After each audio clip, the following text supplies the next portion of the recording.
What's up, YouTube? Your boy back once again with another sport topic, and today we're going to talk some basketball.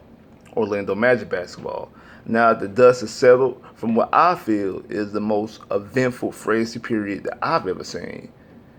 Now we could talk about this upcoming season and think about what should we expect from our teams going forward.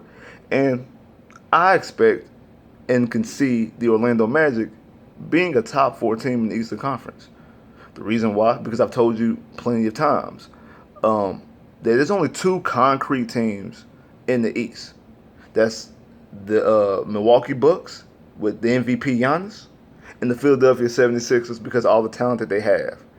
Outside of that, the rest of the Eastern Conference is an open playing field. It's open. It's wide, completely wide open because KD's not playing in Brooklyn this year. Kawhi left Toronto. So from 3, 4, 5, 6, 7, 8 spots are completely wide open. I think it's going to be one of those years that the 3 seed and the 7th and 8th seed are going to be separated by like 3-4 games. Like it's going to be like that is going to be that close. It's not going to be a big separation between the 8th seed and the 3 seed. So because of things like that, I believe that the Magic could take charge, grab the bull by the horns, take this opportunity, and jump up into becoming a top 4 team in the Eastern Conference. But only if these things break right. Because I got a list of 5 things that can happen for the Orlando Magic that will catapult them up into the top 4. Now, all 5 things don't have to happen. At least 3 of the 4 have to happen. And I think the Orlando Magic could jump up to be a top 4 team in the Eastern Conference. But if none of these things happen, then the Magic are going to be in trouble and might miss the playoffs.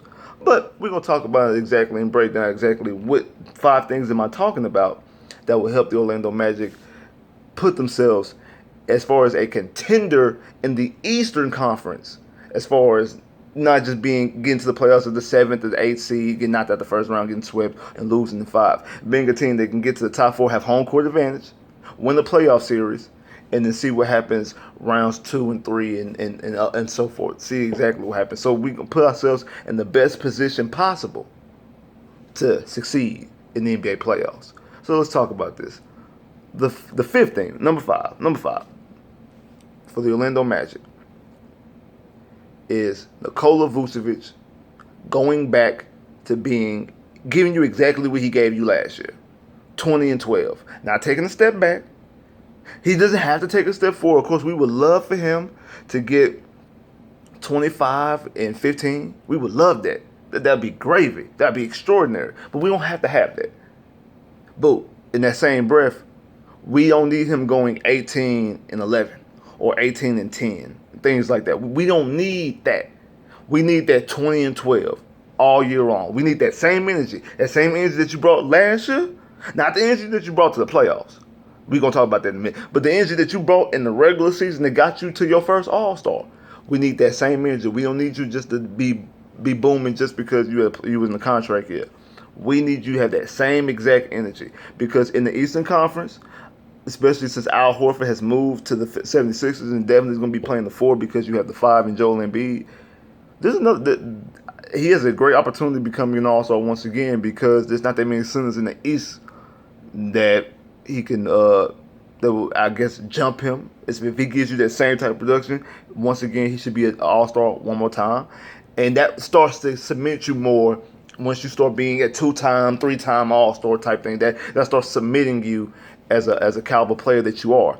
And I know people want to be like, well, don't they do the whole captains where people pick the players for the teams? But when they do the voting, they still do the voting versus East versus West. They don't play the games East versus West no more. But the voting, they still vote the West in one way and vote the East in another. So in the Eastern Conference, he's still in good shape, especially if he's giving you, like I said, this 20 and 12 all year long. We need that same energy. We don't need you to step. We don't need playoff Vooch. We need regular season Vooch, and hopefully you can take that regular season Vooch and turn it into playoff Vooch. Depending on it might be just the matchup. It might have just been Marc Gasol.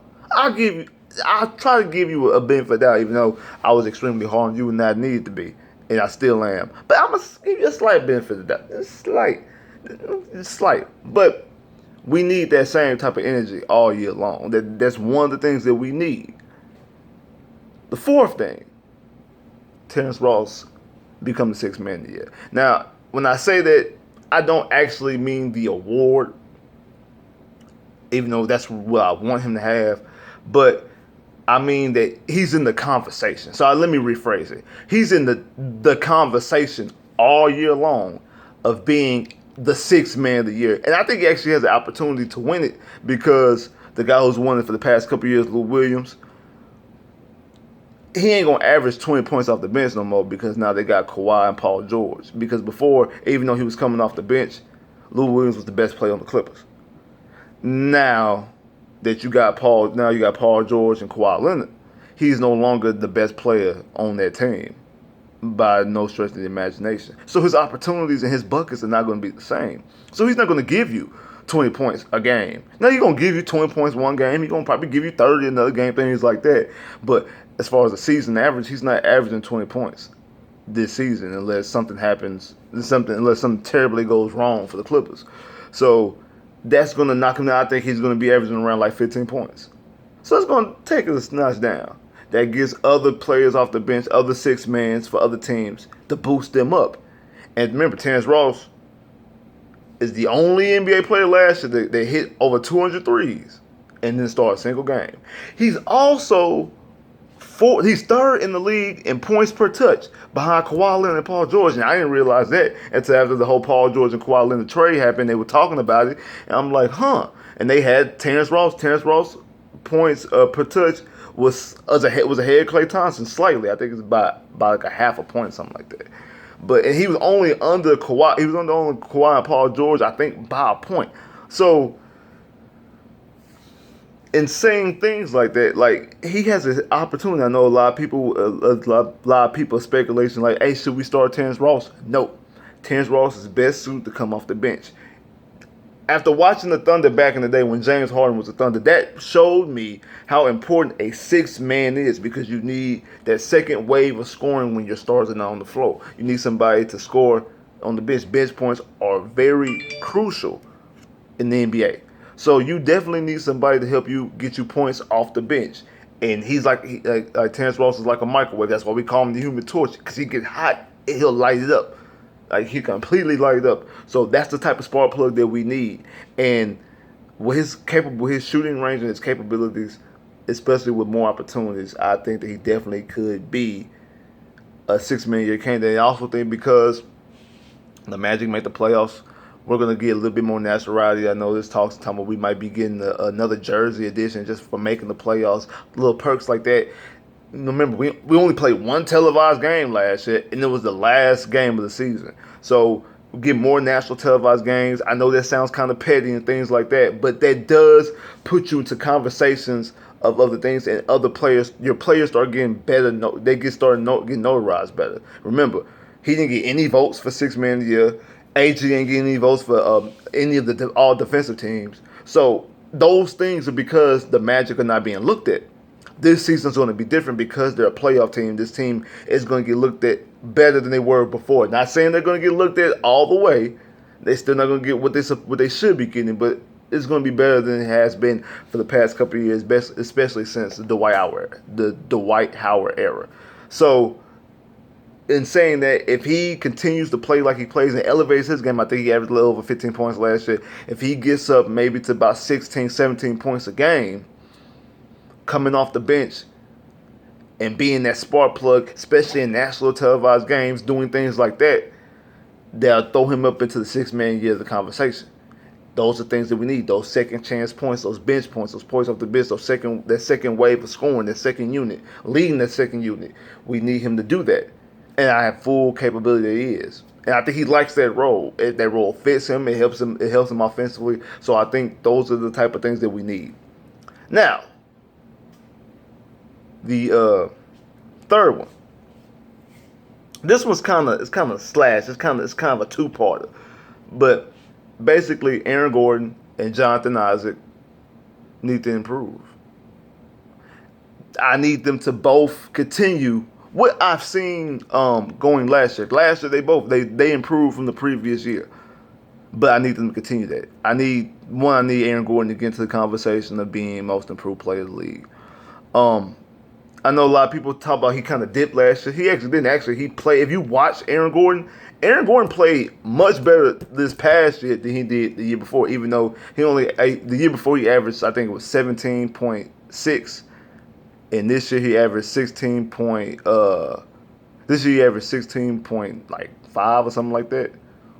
So he averaged more points the previous year, but this past year he played in 20 more games. Because last year he played only 58. This past season he played in 78.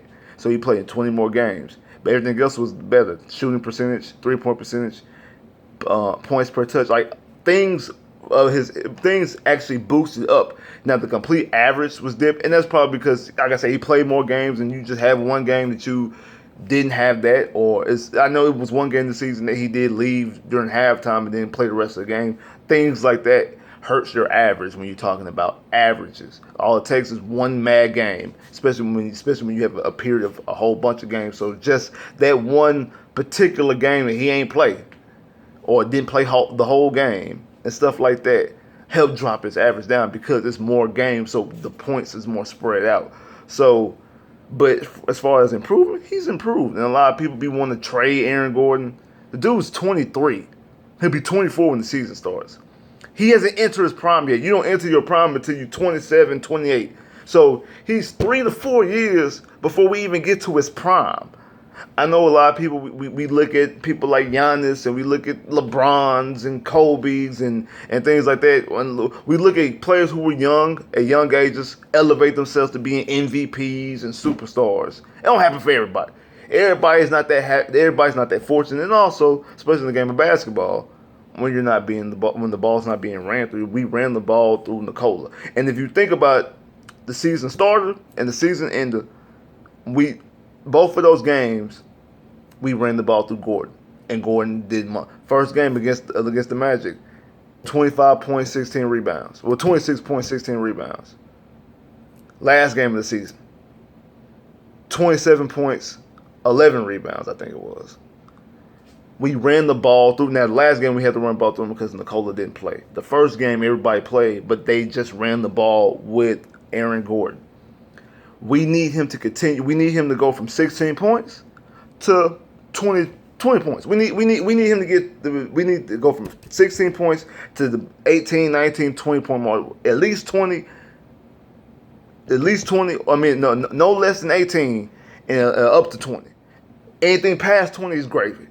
But between 18 and 20 is where we need Aaron Gordon to average at point wise. His rebounds is like around 7. That's cool. His rebounds are good, especially with the long people that we have with with Isaac and Bamba and Nikola. So the rebounds are going to be skimpy anyway because we got so many people out there trying to get rebounds. But with Aaron Gordon, we need him to elevate his point total and keep his tenacity on defense because I expect him to be an all defensive player next year. If it's third team, I expect Aaron Gordon to be an all defensive player next year. You can book it. He's going to be, if he plays the whole season or plays, a good chunk of the season, he's going to be an all defensive player, at least third team. You can book that. That's my prediction for Aaron Gordon. So I need him to produce and be productive. And the same thing with Jonathan Isaac. I need him to elevate his game as well. I think he was averaging 9 points. And for people who think that, I'm gonna have to pump people brakes on Jonathan Isaac because I know a lot of people hold on to this whole Kevin Durant comparison. And if that's what you expect from Jonathan Isaac is him to be Kevin Durant, I'm sorry. I don't see Kevin Durant. Kevin Durant was a 35 or 25 point scorer at UT. He's always been a scorer. I think the high mark for Jonathan Isaac is probably 17 points a season. And that's going to be his high mark. I don't think he's ever going to get over that. But if he can get you 12, because he's averaging 9. If he can get you 12 right now, that's what you're taking. You look at him to improve from 9 to 12. You want him to get you around 12 points a game. If he can average giving you 12 points a game, I think you're in good shape, and that's the type of elevation that I need from both him and Aaron Gordon. Now, number 2 is simple. Short. Find a way to get a guard. I don't care if it's a point guard. I don't care if it's a shooting guard. A play to make a play to get a guard. That's number two. A play to get a guard. If it's trading for Bradley Beal, if it's trading for D'Angelo Russell, if it's another point guard that we haven't seen, and I'm not talking about no damn Chris Paul. No. I'm not talking about no old ass Chris Paul. No. I'm talking about a legitimate. I'm talking about a guy who fits the timeline. A young guy, a guy that's no older than 28. So 28 and younger. So we don't need nobody over 28. We don't need no 30-year-old point guard. We need or a guard in general, because it doesn't have to be point guard. It could be a shooting guard. We need to make a play for a legitimate guard. And I know people like Bradley. Wizards are going to find a way to give up Bradley Beal. One, because he's to be a free agent in 2 years, and they know he's not re-signing with them. So, hey, Washington, try to get something. And I think they will. I know they want people to take their John Wall contract. I think Miami said they're open to taking the John Wall contract, and they'd be foolish because John Wall's not playing next year because he just tore his Achilles again in February, I think. So, he was already injured before that. So, and that contract is horrible. We talk about Chris Paul and Westbrook's contract. That's a bad contract. So, I don't think anybody's going to be foolish enough to take that contract. But make a play on either Bradley Beal and hey, the good thing that by the time he's a free agent, the Magic will have money that offseason, so we can make a play for him then as well. But make a play for a guard. And the number one thing, y'all already know what I'm finna say. Y'all already know what I'm finna say. Markelle Fultz.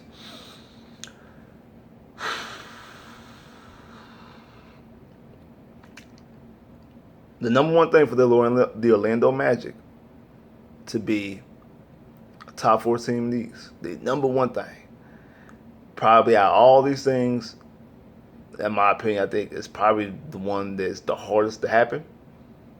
But also, if it happens, this one alone might catapult you up to be a top 4 team. The Markelle Fultz is worth all the fuss. He's worth all the fuss. And I'm not just talking about, because what's called during the summer league said that he thinks that Markelle Fultz be part of the plan. That just got Orlando Magic fans just all giddy and hyped up. The thing about Markelle Fultz is a 2-part question. One, can he stay healthy? But that's only half the battle. If he gets on the court, if he's healthy, that's only half the battle. Because the other half of the battle, is he any good when he gets on the court? Because we can sit there and try to hold college tape all we want to, but a player like Drew Holiday, a player like Kristaps Porzingis, we know if they healthy, they're good. They're all-stars if they are healthy. That's something that we already know. They are all-stars when they were healthy. So they fan basically like, man, if Drew Holiday can stay healthy, if he can get on the court, if Kristaps Porzingis can get on the court, they can say that because they know when they get on the court that they're good. We have yet to see Markelle Fultz on the court and be good. Yeah, he's the youngest player that got a triple-double. I know they got a triple-double off the bench. That's cool. I got that. Yeah, I understand that. That was one game. In 2 years, he's only played 30-some games, so we can't full-fledgedly know. We can't sit up here with a straight face and be completely honest with ourselves and say that Markelle Fultz is or isn't good. We can't say that he is good. We can't say he ain't good. We don't know. Nobody knows. But we keep on making a big old fuss, and we letting people pass by. Oh, Nikhil out there balling. Man, we don't need no point guard or shooting guard. We got Markelle Fultz. We're going to go after Rozier. Even though I wouldn't pay him $19 million. Let me put that. I would not pay Rozier $19 million. Nah, man. We got Markelle Fultz. Westbrook available. I wouldn't take on that contract either. Just let it be clear, that contract was too much for me. But, no, we good. Markelle Fultz. D-Lo. We got Markelle Fultz, man. We keep on saying we got Markelle Fultz. At some point in time, Markelle Fultz has to be worth all that.